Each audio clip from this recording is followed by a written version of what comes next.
In this episode, we begin with one of the most practical ideas in cybersecurity, because asset discovery is really the work of figuring out what your organization actually has before you try to protect it. For a brand new learner, that may sound basic, almost too basic, until you realize how many security failures begin with something the organization did not know was there, forgot was still there, or never realized had become exposed. Asset discovery in the wild matters because real environments are rarely clean, static, or perfectly documented. They are full of old systems, new systems, cloud workloads, remote devices, vendor-managed services, test environments, temporary projects, and well-meaning business decisions that happen faster than the official inventory process could keep up. Once you understand that, asset discovery stops sounding like administrative housekeeping and starts looking like one of the first defensive acts that makes all the other work in CySA Plus possible, because you cannot assess, monitor, prioritize, or remediate what you cannot clearly see. Before we continue, a quick note. This audio course is a companion to our course companion books. The first book is about the exam and provides detailed information on how to pass it best. The second book is a Kindle-only ebook that contains 1,000 flashcards that can be used on your mobile device or Kindle. Check them both out at cyberauthor.me in the Bare Metal Study Guide series. An asset, in a cybersecurity sense, is anything the organization relies on or needs to protect, and that definition is much broader than just laptops and servers. Assets can include desktops, mobile devices, applications, cloud instances, storage locations, databases, websites, user accounts, service accounts, network equipment, virtual machines, containers, development systems, and even business services that exist partly through technology rather than as a single physical machine. Some assets are obvious because people use them every day, while others are less visible because they support background functions, internal tools, automated processes, or old business needs that never fully went away. Asset discovery is the effort to identify those things, understand that they exist, and begin placing them in a useful security context. This matters because cybersecurity is not only about blocking attacks. It is about understanding what must be defended, what is connected to what is exposed, and what would matter most if it were abused, disrupted, or silently misused by an attacker. The phrase "in the wild" matters because it reminds you that asset discovery happens in real environments, not in a perfect diagram created during a planning meeting. In a perfect environment, every system would be approved, named clearly, assigned to an owner, documented accurately, and removed cleanly when no longer needed. Real organizations rarely work that way for long. Teams move quickly, projects get launched under deadline pressure, cloud resources are created temporarily and then forgotten. Mergers introduce unfamiliar systems, and employees sometimes adopt tools or services because they solve an immediate business problem faster than the formal process does. That is what makes discovery a live operational challenge instead of a one-time paperwork exercise. In the wild, assets appear, change, disappear, reappear, move between owners, inherit old configurations, and sometimes remain active long after the people who created them have changed roles or left the company. A good analyst learns to expect that messiness and sees discovery as a continuous search for reality, not as a one-time confirmation of what the organization hopes is true. One of the main reasons asset discovery matters so much is that unknown assets often become easy opportunities for attackers.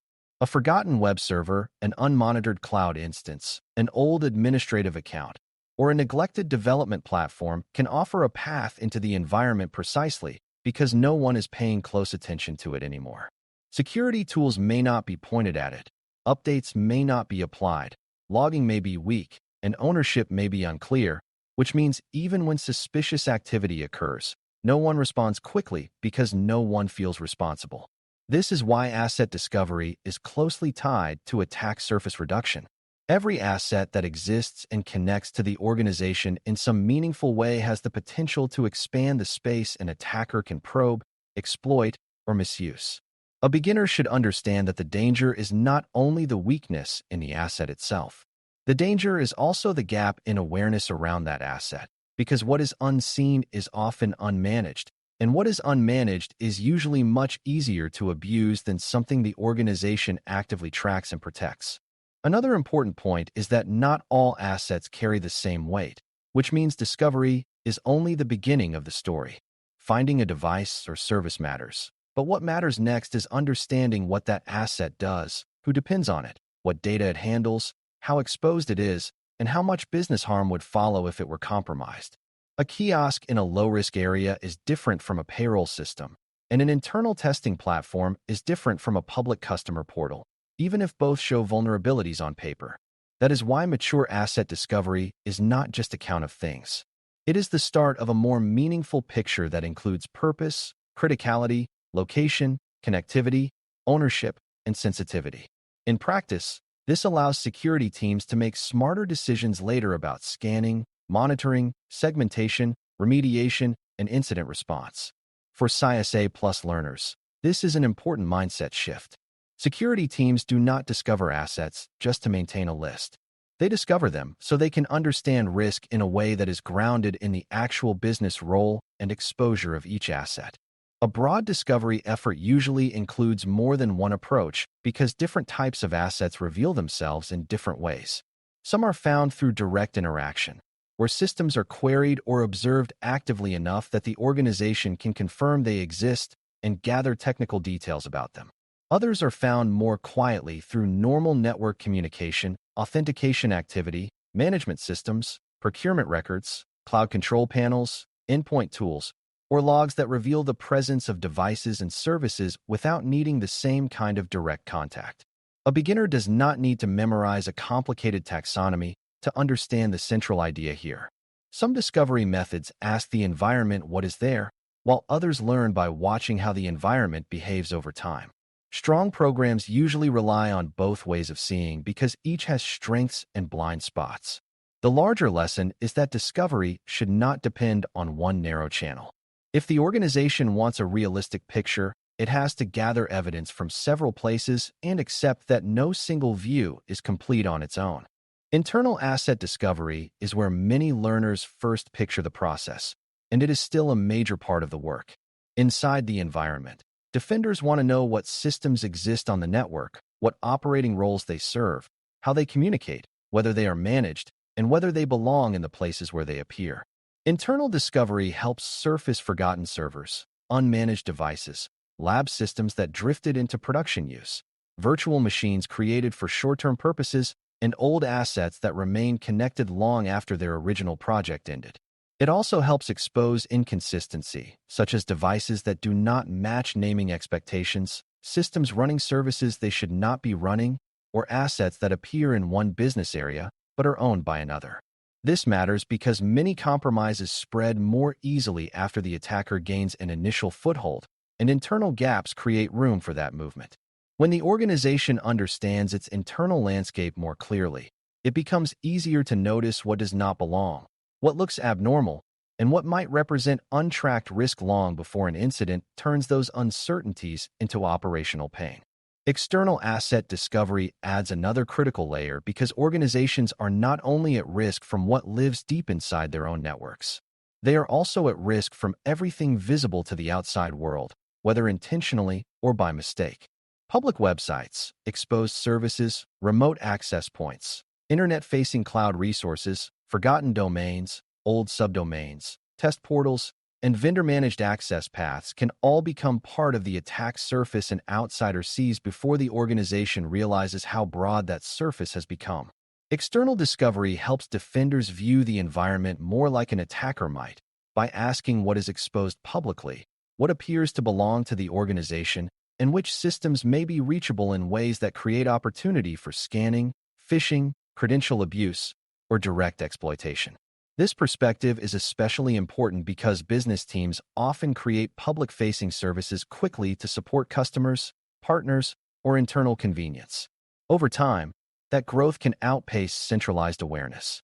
A mature defender, therefore, learns that discovery is not just inward-looking.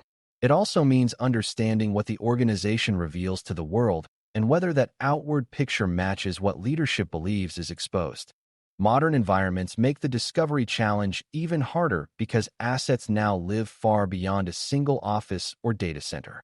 Remote work means user devices may connect from many locations and networks. Cloud adoption means systems may appear and disappear quickly.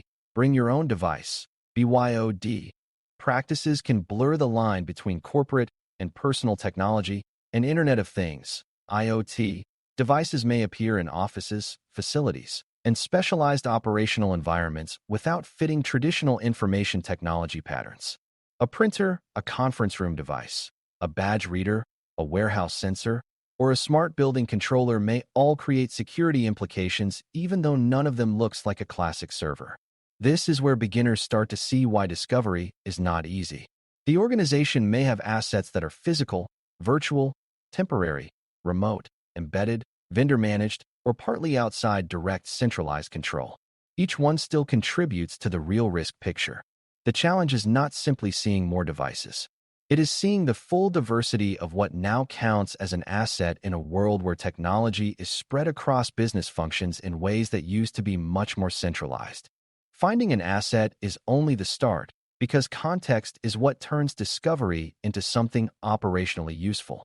A strong security program wants to know who owns the asset, what business purpose it serves, what software or services it depends on, what data it handles, whether it is internally or externally exposed, whether it is essential to operations, and whether it is subject to special regulatory or contractual concerns. An unowned asset is especially dangerous because it often sits outside normal accountability, which means no one patches it, reviews it, or notices when it behaves strangely. Context also supports prioritization. A forgotten asset that touches sensitive data or supports a customer-facing function deserves a different level of attention than a low-value device isolated from important workflows. This is one reason discovery connects so closely to later work in vulnerability management and incident response. The more clearly the organization can attach technical findings to real business meaning, the more intelligently it can decide what to monitor first, what to remediate fastest, and what would cause the greatest harm if overlooked. There are also many challenges that make asset discovery imperfect even when the organization is taking it seriously. Some assets are short-lived, created for a brief project and removed quickly, which means they may appear and disappear between normal review cycles. Some are duplicated under different names or labels across different systems, creating confusion about whether the team is seeing one asset or several. Some may be visible from one tool and invisible from another. Cloud environments can be especially tricky because resources may be spun up automatically, inherited from templates, or managed by teams outside the traditional infrastructure group. Mergers, acquisitions, third-party relationships, and contractors can further complicate the picture by introducing assets that are connected to the business without fitting neatly inside old inventory assumptions. The biggest lesson for a new learner is that discovery is not a puzzle with a final solved state. It is an ongoing effort to get closer to reality in an environment where reality keeps changing, often faster than the organization's documentation habits would prefer. Asset discovery also connects directly to vulnerability management, because the best scanner in the world cannot meaningfully assess systems it does not know are present. If discovery is incomplete, vulnerability coverage is incomplete. If ownership is unclear, remediation slows down because the finding has nowhere obvious to go. If asset context is weak, prioritization suffers because security teams cannot easily distinguish a critical exposed business system from a lower-value internal resource. Discovery therefore acts like the foundation under much of the rest of the defensive program. It supports exposure management, monitoring, access review, incident response, change control, and even business continuity planning. During an incident, asset knowledge helps responders understand what a system is, who depends on it, what data might be at risk, and what downstream effects containment could create. That is why mature programs treat discovery as a living capability instead of as a one-time inventory project. The organization is not just creating a list for administrative comfort. It is building the visibility needed to make nearly every later security decision more accurate and more defensible. Operationally, asset discovery works best when it becomes part of the organization's rhythm rather than something done only before an audit or after a scare. New purchases, new cloud projects, staff departures, business partnerships, system retirements, and internal migrations should all affect the discovery picture in predictable ways. Procurement, Engineering, operations, security, and business teams all have pieces of the truth, which means discovery improves when those functions share information instead of assuming another group has complete visibility. The Security Operations Center, SOC, benefits directly from this because better asset knowledge makes alerts more meaningful. A suspicious login matters more when the team knows whether the account touches critical systems. An endpoint alert becomes easier to triage when the device owner, role, and business function are already understood. Over time, this makes the security program more mature because the organization stops treating assets as isolated technical objects and starts seeing them as part of a living business environment where visibility, ownership, and risk are deeply connected.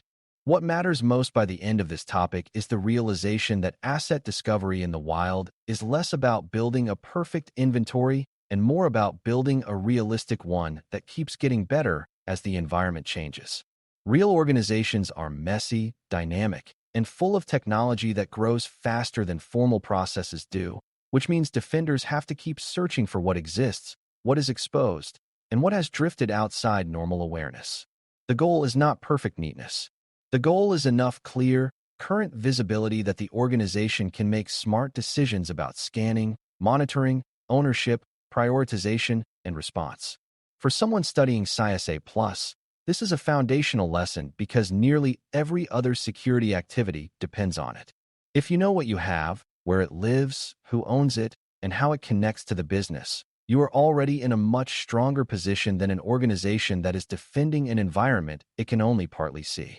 Asset discovery is not glamorous, but it is one of the quiet disciplines that makes real security possible. Thanks for listening. For more audio courses, daily newsletters, and more, please visit baremetalcyber.com.